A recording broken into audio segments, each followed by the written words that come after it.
Hello दोस्तों, तो आपका स्वागत है हमारे YouTube channel Indian exam maker पर। तो दोस्तों आज हम करने वाले हैं सीआरपीएफ जीके जीएस एंड जीए का प्रैक्टिस सेट 4। और जिन लोगों ने पिछले प्रैक्टिस सेट नहीं लगाए हैं तो दोस्तों उनको भी जाकर अटेम्प्ट कर लो, क्योंकि ये क्वेश्चन एग्जाम की दृष्टि से बहुत ही महत्वपूर्ण है। और अगर आप भी चाहते हो कि ये प्रैक्टिस सेट आप लोगों तक डेली की डेली पहुँच सके तो हमारे चैनल को सब्सक्राइब करके नोटिफिकेशन बेल को ऑन कर दें, क्योंकि हमारे यहाँ ऐसे ही प्रैक्टिस सेट डेली की डेली लगवाए जा रहे हैं। तो आइए दोस्तों देखते हैं क्वेश्चन नंबर फर्स्ट, यानी कि क्वेश्चन नंबर 26 से स्टार्ट करते हैं। निम्नलिखित में से कौन प्रातिनिधिक सरकार प्रबंधित करता है? ऑप्शन ए सरकार का अध्यक्षात्मक रूप, ऑप्शन बी अप्रत्यक्ष लोकतंत्र, ऑप्शन सी प्रत्यक्ष लोकतंत्र, या फिर ऑप्शन डी लोकतंत्र। तो दोस्तों इसका सही आंसर है ऑप्शन बी अप्रत्यक्ष लोकतंत्र। क्वेश्चन नंबर 27, विधानमंडल का प्रमुख कर्तव्य क्या है? ऑप्शन ए केंद्रीय प्रशासन, ऑप्शन बी नियमों कानूनों को अधिनियमित करना, ऑप्शन सी न्यायिक मामलों को क्रियान्वित करना, या फिर ऑप्शन डी कानूनों को क्रियान्वित करना। तो दोस्तों इसका सही आंसर है ऑप्शन बी नियमों या कानूनों को अधिनियमित करना। क्वेश्चन नंबर 28, चंद्रगुप्त मौर्य ने अपने अंतिम दिन कहाँ गुजारे? Option A Kashi, option B Pataliputra, option C Ujjain, या फिर ऑप्शन डी श्रवणबेलगोला। तो दोस्तों इसका सही आंसर है option D Shravanabelagola. Question number 29, यदि किसी फर्म या कंपनी द्वारा नियुक्त श्रमिक शक्ति का केवल कुछ भाग किसी भी समय और बिना वेतन के बर्खास्त किया जा सकता है, तो फर्म द्वारा भुगतान किए जाने वाली कुल मजदूरी और वेतनों को क्या माना जाना चाहिए? ऑप्शन ए ना तो नियत लागत और ना ही परिवर्ती लागत, ऑप्शन बी परिवर्ती लागत, ऑप्शन सी नियत लागत, या फिर ऑप्शन डी अंशतः नियत और असंता परिवर्ती लागत। तो दोस्तों इसका सही आंसर है ऑप्शन बी परिवर्ती लागत। क्वेश्चन नंबर 30, संघ लोक सेवा आयोग के सदस्यों की नियुक्ति किसके द्वारा की जाती है? ऑप्शन ए विधि या कानून मंत्री, ऑप्शन बी राष्ट्रपति, ऑप्शन सी प्रधानमंत्री, या फिर ऑप्शन डी मुख्य न्यायाधीश। तो दोस्तों इसका सही आंसर है ऑप्शन बी राष्ट्रपति द्वारा। संघ लोक सेवा आयोग के सदस्यों की नियुक्ति राष्ट्रपति द्वारा की जाती है। क्वेश्चन नंबर 31, कोई राज्य उन अधिकारों द्वारा जाना जाता है जिन्हें यह बनाए रखता है, यह किसका कथन है? Option A Machiavelli, option B Laski, option C MacIver, या फिर ऑप्शन डी जे.एस. मिल। तो दोस्तों इसका सही आंसर है option B Laski. Question number 32, Liliaceae का वह सदस्य जो जालिका रूपी शिराविन्यास दर्शाता है, यह है? Option A allium, option B Scilla, option C Smilax, या फिर option D yellow.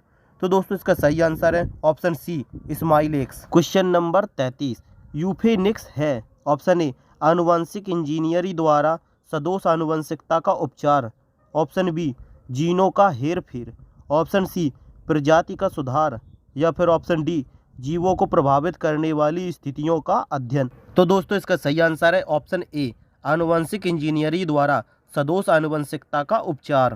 Question number 34, एरेनियोलॉजी है? ऑप्शन ए बरुथियों का अध्ययन, ऑप्शन बी मधुमक्खी पालन, ऑप्शन सी एफिडो का अध्ययन, या फिर ऑप्शन डी मकड़ियों का अध्ययन।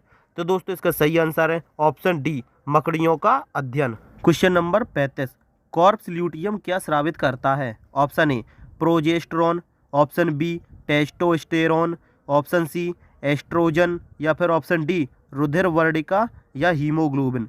तो दोस्तों इसका सही आंसर है option A progesterone. Question number 36, यह नर लिंग हार्मोन है? Option A progesterone, option B oestrogen, option C testosterone, या फिर ऑप्शन डी इंसुलिन। तो दोस्तों इसका सही आंसर है ऑप्शन सी टेस्टोस्टेरोन। और दोस्तों ये क्वेश्चंस एग्जाम की दृष्टि से बहुत ही इंपॉर्टेंट हैं, इसलिए एक भी क्वेश्चंस को इसके मत करना, ध्यान से पढ़ना। अगर इन क्वेश्चंस की प्रैक्टिस के लिए आपको पीडीएफ चाहिए तो वीडियो को लास्ट में बने रहना, मैं बताऊंगा कि आपको ये पीडीएफ कैसे मिलेगी। टेंशन मत लेना, इन क्वेश्चंस की पीडीएफ के लिए आपको कोई भी पैसे नहीं देने होंगे, ये एकदम फ्री है। क्वेश्चन नंबर 37, बुद्ध की मृत्यु किस वर्ष में हुई थी? ऑप्शन ए 483 ईसा पूर्व, ऑप्शन बी 438 ईसा पूर्व, ऑप्शन सी 453 ईसा पूर्व, या फिर ऑप्शन डी 468 ईसा पूर्व। तो दोस्तों इसका सही आंसर है ऑप्शन ए 483 ईसा पूर्व। क्वेश्चन नंबर 38, बर्मा का नया नाम म्यांमार है और इसकी राजधानी है? दोस्तों इसकी नई राजधानी बतानी है। Option A Naypyidaw, option B Arakan, option C Rangoon, या फिर ऑप्शन डी आवा। तो दोस्तों इसका सही आंसर है ऑप्शन ए नेपाइडो। बर्मा का नया नाम म्यांमार है और इसकी राजधानी नेपाइडो है। क्वेश्चन नंबर 39, दक्षिण भारत में प्रसिद्ध जैन मंदिर कहाँ स्थित है? Option A Rameswaram, option B Kanchi, option C Madurai या फिर ऑप्शन डी श्रवणबेलगोला। तो दोस्तों इसका सही आंसर है ऑप्शन डी श्रवणबेलगोला। और दोस्तों इस श्रवणबेलगोला में चंद्रगुप्त ने अपने जीवन के अंतिम दिन भी बिताए थे। क्वेश्चन नंबर 40, अशोक के शिलालेख किस लिपि में खुदे हुए हैं? Option A Magadhi, option B Brahmi, option C Pali या फिर ऑप्शन डी देवनागरी लिपि।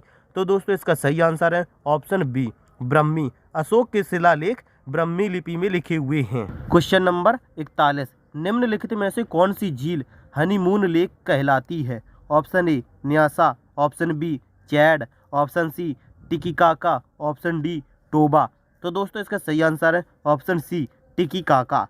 क्वेश्चन नंबर 42, सहारा रेगिस्तान में शुष्क पवन या हरमटन उड़ती है? ऑप्शन ए दक्षिण से उत्तर की ओर, ऑप्शन बी पूर्व से पश्चिम की ओर, ऑप्शन सी पश्चिम से पूर्व की ओर या फिर ऑप्शन डी उत्तर से दक्षिण की ओर।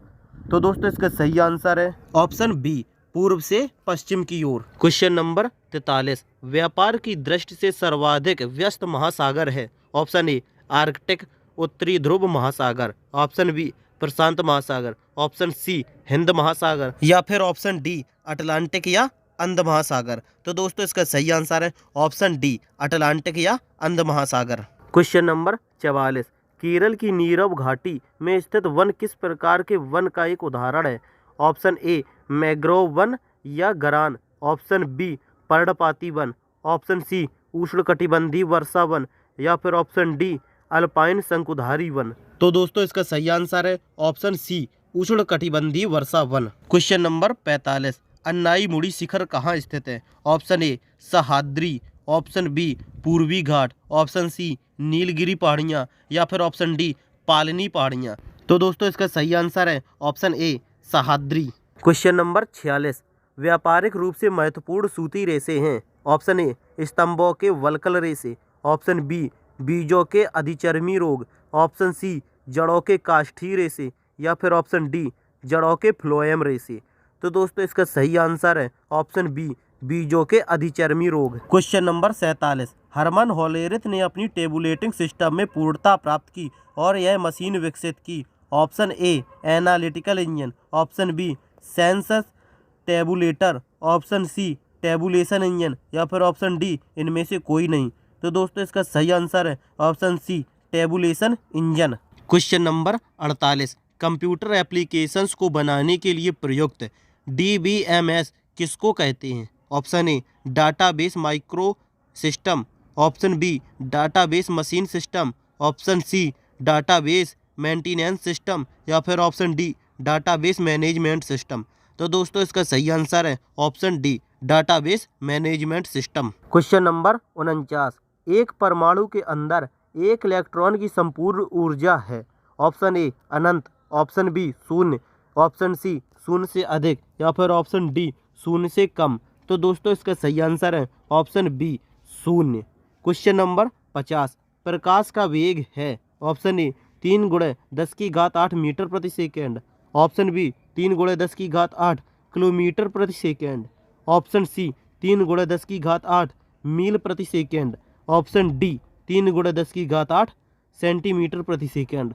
तो दोस्तों इसका सही आंसर है ऑप्शन ए 3 × 10⁸ मीटर प्रति सेकेंड। प्रकाश का वेग 3 × 10⁸ मीटर प्रति सेकेंड होता है। तो दोस्तों ये था हमारे CRPF GK GS and GA का प्रैक्टिस सेट चौथा। और अगर आप लोगों ने पिछले प्रैक्टिस सेट नहीं लगाए हैं तो चैनल पर विजिट करके वहां से जाकर देखिए, क्योंकि ये क्वेश्चन इंपॉर्टेंट है, एग्जाम की दृष्टि से बहुत ही इंपॉर्टेंट है। अगर इन क्वेश्चंस की प्रैक्टिस के लिए आपको PDF चाहिए तो आप बस वीडियो को लाइक करके चैनल को सब्सक्राइब कर दो और कमेंट में बताना कि आपको PDF चाहिए, तो मैं आपको PDF सेंड कर दूंगा और ये PDF एकदम फ्री है।